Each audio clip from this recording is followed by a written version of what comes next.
another Sunday Nights with Faye Seidler. We're gonna get right into it tonight. Tomorrow, August 5th, the mayor of Fargo will begin Fargo City's commission with a proclamation of declaring Savannah's Day. They're welcoming families and missing and murdered Indigenous people advocates to be present to join them in solidarity with this enormous day.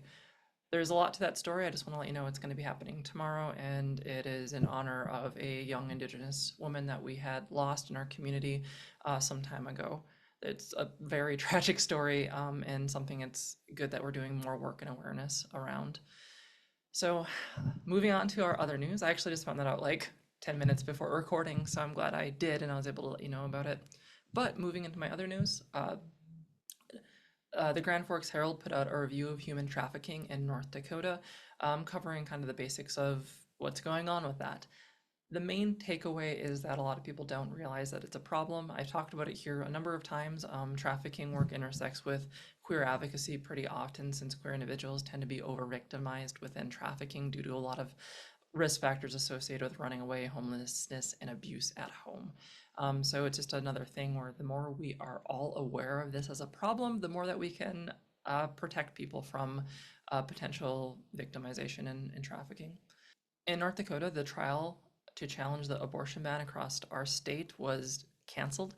It might be canceled indefinitely. It's unclear at this point, but this is a unfortunate turn of events given the reduction of body autonomy for women in North Dakota, not just for individuals looking for abortion as a service, but as an emergency service. There is a lot of risk that they won't be able to get that if their life is in danger. So it doesn't look great. Where that story is going to go, it's unclear. In other news, there's a property tax measure that was approved for the November ballot. So a civilian initiative to get that on the ballot.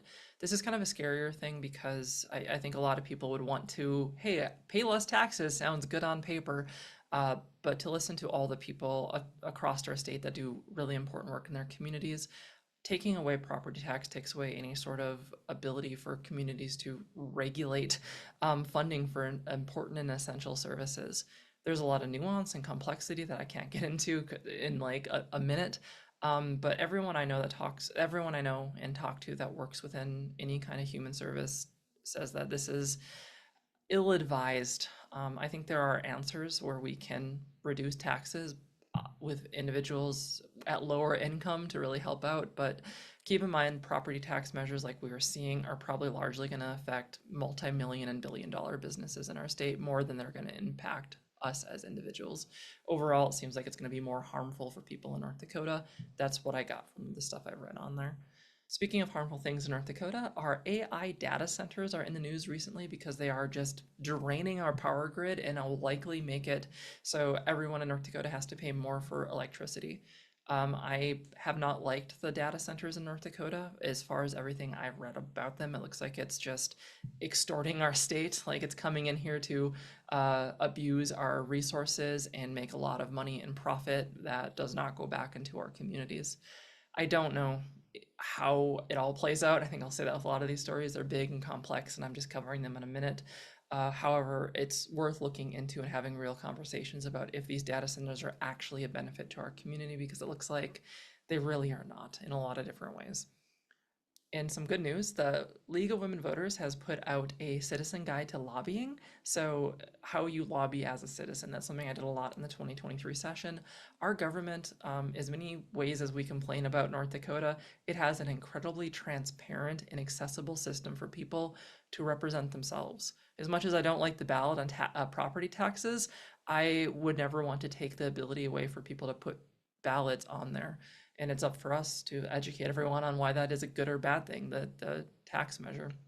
So there's a lot of ways that citizens of North Dakota can get involved in lobbying and legislative process and introducing bills. It's very open and awesome, and I hope we always have that.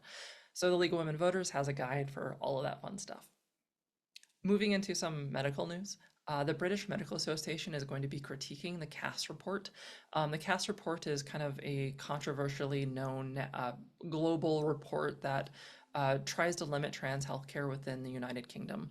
The CAS report has been widely criticized and picked apart as not being substantial and having quite a lot of errors in judgment for its conclusions, while having a really good research base that just misses the mark on its actual, like, the what they find doesn't even match their conclusions is kind of what we've been seeing. So there is a look from the British Medical Association for what's going on with that and to make a more comprehensive report later on. Speaking of data on trans hormones and bans and care, there is mounting evidence that hormone therapy bans is really harmful, not just for trans youth, but for families and communities. Banning hormones, especially in the United States, causes people to have to flee their homes, and they don't flee their homes in isolation. There are people that often are working and living in communities who can't anymore. Some of these people represent degrees in science and the STEM fields. Some of them are doctors that now have to move to a different state because their kid isn't safe. Hormone therapy bans interrupt families, they interrupt communities, and they hurt not just these kids, but everyone. And there's mounting data to continue to support that's what we keep on seeing. In good news, the North Dakota News, the Indie Hope newsletter just published their third quarter newsletter. Like, they do it once every 3 months, I think, talking about some of their efforts. They are trying to prevent and reduce suicide across the state with a focus, well, across the western side of the state, with a focus on LG plus youth as one of their target demographics. So it is helpful in mitigating some of the harms North Dakota has done to our LG plus youth based on some of the laws that they passed during the 2023 session. In other good news, the F5 project recently was in an article talking about their work with free through recovery process. North Dakota is a particularly good state in trying to make sure that individuals who leave incarceration do not potentially get back on substances that could have gotten them in trouble in the first place. It really helps to reduce recidivism, if I'm saying that right, and to make sure that individuals aren't getting trapped in like addiction loops.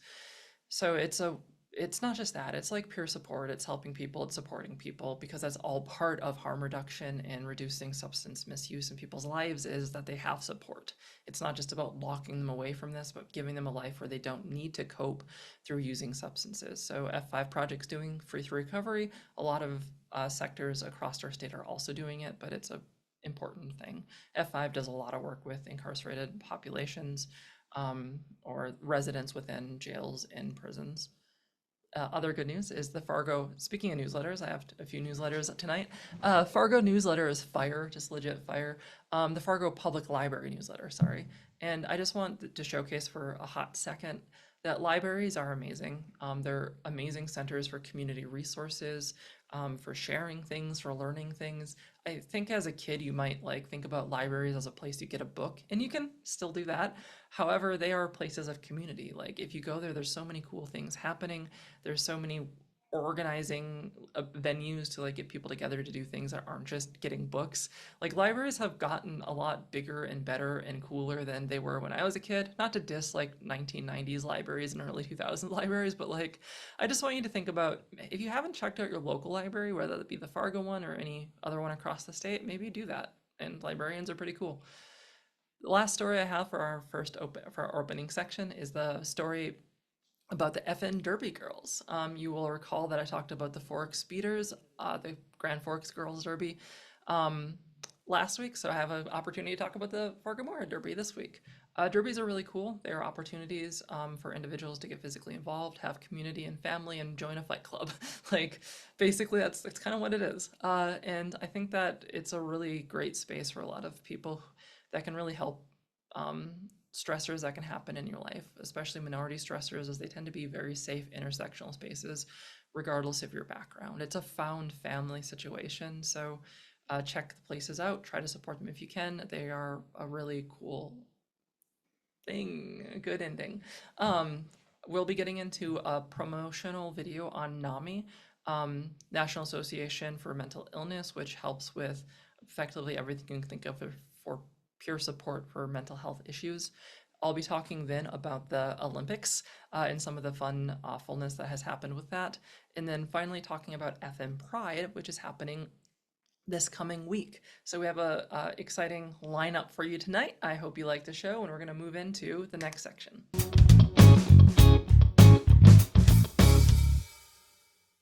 Hello, my name is Annie Schmidt, she, her, and I work for the National Alliance on Mental Illness. The National Alliance on Mental Illness, or NAMI, has 49 state organizations and over 600 local affiliates who work in communities throughout the country to advocate, raise awareness, and provide support and education to all affected by mental illness. Right now, we need your help as we work to rebuild NAMI North Dakota.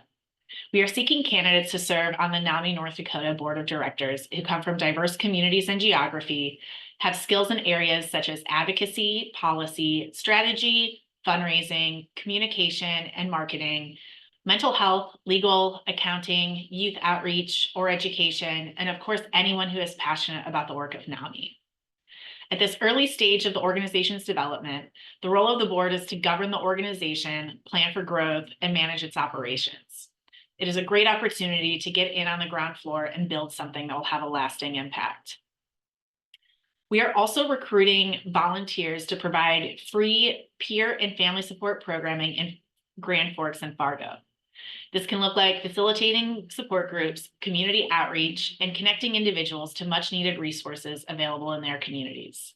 If you are interested in learning more about this work or applying, please visit our website at www.naminorthdakota.org, or if you would like to schedule a one-on-one meeting to learn more, you can email me at ndoutreach@nami.org. So ND for North Dakota, outreach@nami.org. Thank you, and I look forward to hearing from you.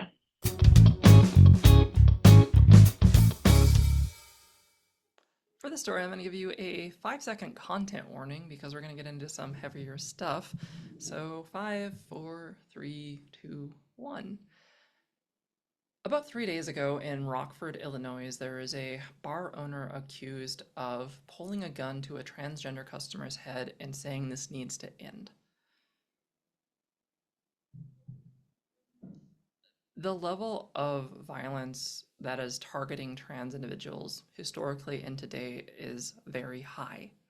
And when we talk about any story featuring transness as a core and central topic to it, it is important to be careful about how we talk about it, because it has real-world implications and real-world violence that will happen to trans individuals when we get very upset, heated, and angry on these topics. I want you to know that testes, which is responsible for testosterone and a lot of male development, is something coded on our 17th chromosome. I'm going to have a little thing up here that came from an AI Google search, but it's actually based on a lot of biology. I want you to understand that biology is complex.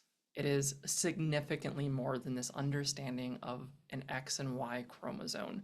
In fact, the reason we even develop, as we would consider male or female, has to do to an interaction of our 17th chromosome, the SOX9 gene, with our X chromosome and our SCRY gene on the Y chromosome. And there are about 13 different ways that can mess up. We can get into the weeds about chemistry, about biology, about what it is to be a man and to be a woman, but there are not clear answers, and we choose what the answer is. We choose what is the most accessible and equitable and fair and safe option for all parties involved. However, if you pay attention to these conversations, you'll notice people with a anti-trans bias create a sort of intelligent design around what a woman might be. And that is an intelligent design that happens to codify a woman in a way that isn't a trans woman. And when we look at women who don't fit that definition perfectly, who aren't exactly what they think a woman should look like, they also get targeted and abused in the same way trans women do. It is ridiculous that an entire globe of people are discussing a single woman's vagina. That is ludicrous that we have gotten to that point. It is abhorrent. And to imagine the stress that this boxer has to go through because everyone feels entitled to police someone's gender because of their political views is insane and awful. And we should step back before we think it's about philosophy or science and ask, what are we really doing here? What are we doing? Why are we doing this? Why are we suddenly so invested in women's boxing and sex and gender and what it is to be a woman and competition and fairness right now about this? Why?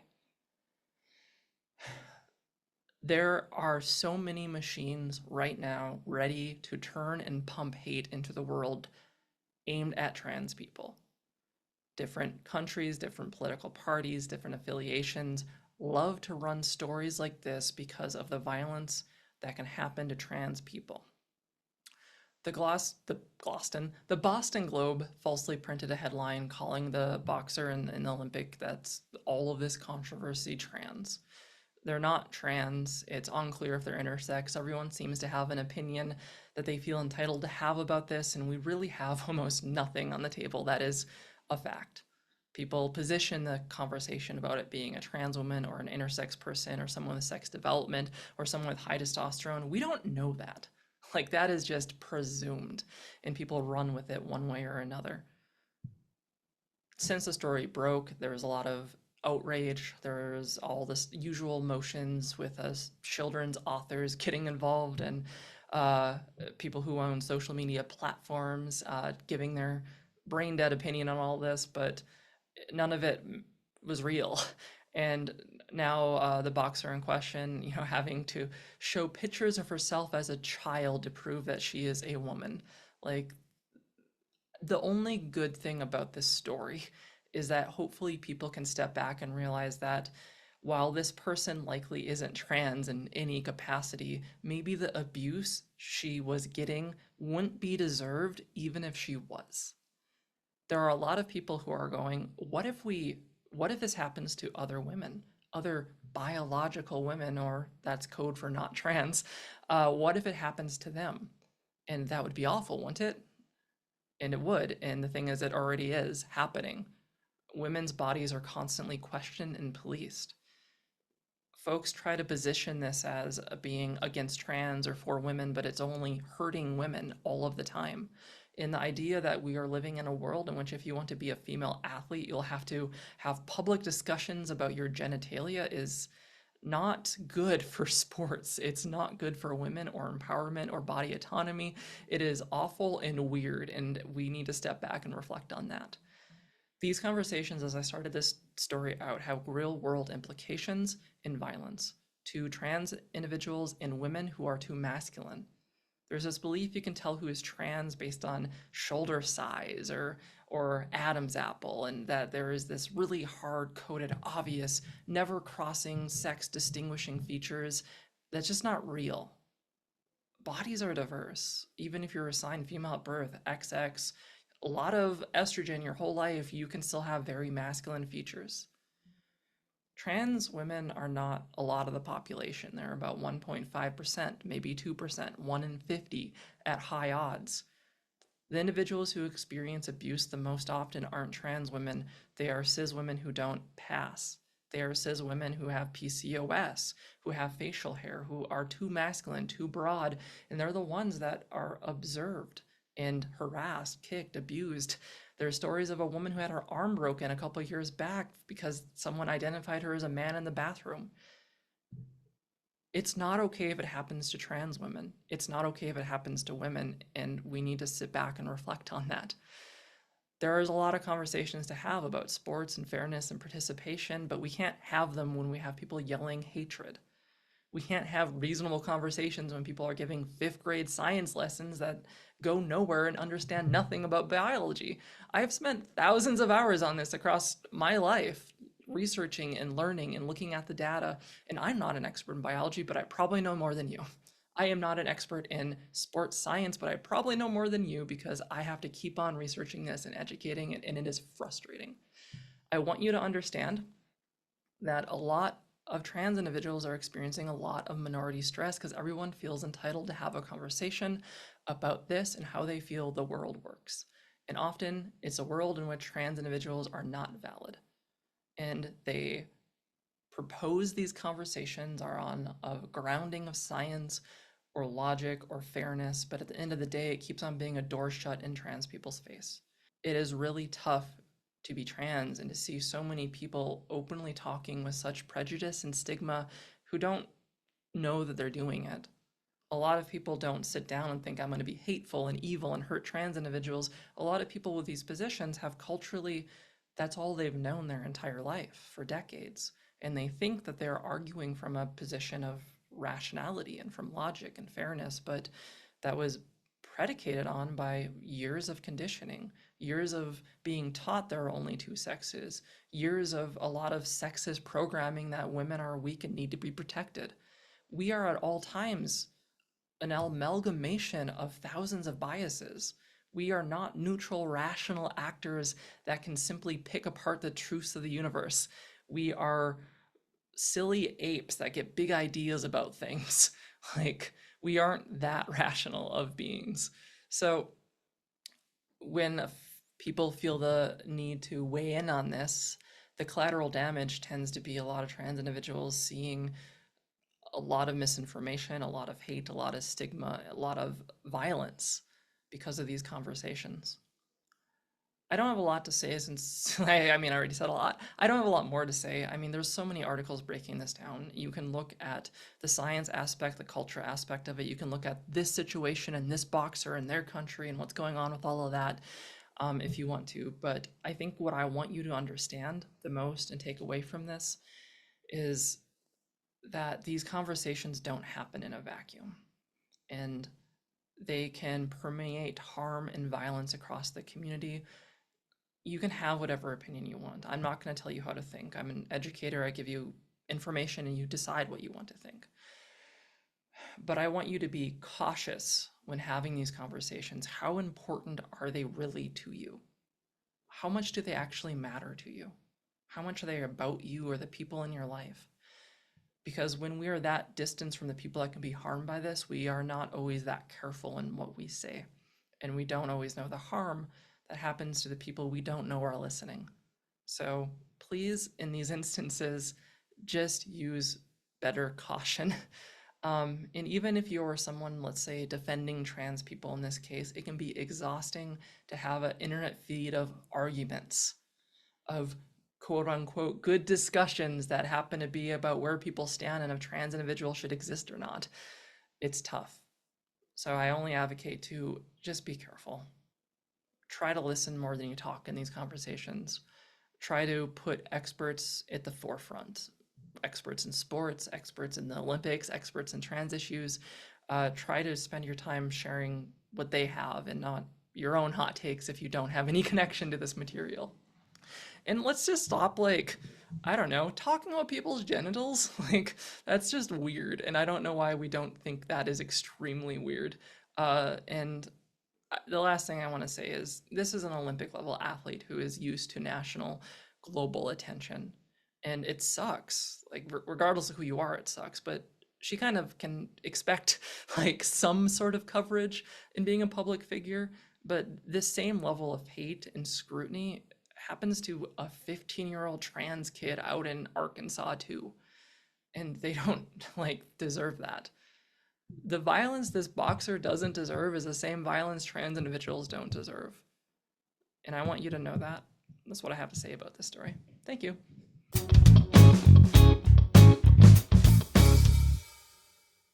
Well, after that heavy story, we have a lighter story about good news and celebration and pride and resilience and empowerment. So the Fargo-Moorhead Pride's coming up. I have all the events that are coming up right here. I'll talk about those in a second. But I just want you to know that in times of a lot of minority stress, that community is one of the biggest resilient and healing factors that people can have. To know that as much as there are people who are dangerous out there, there are people who are safe too.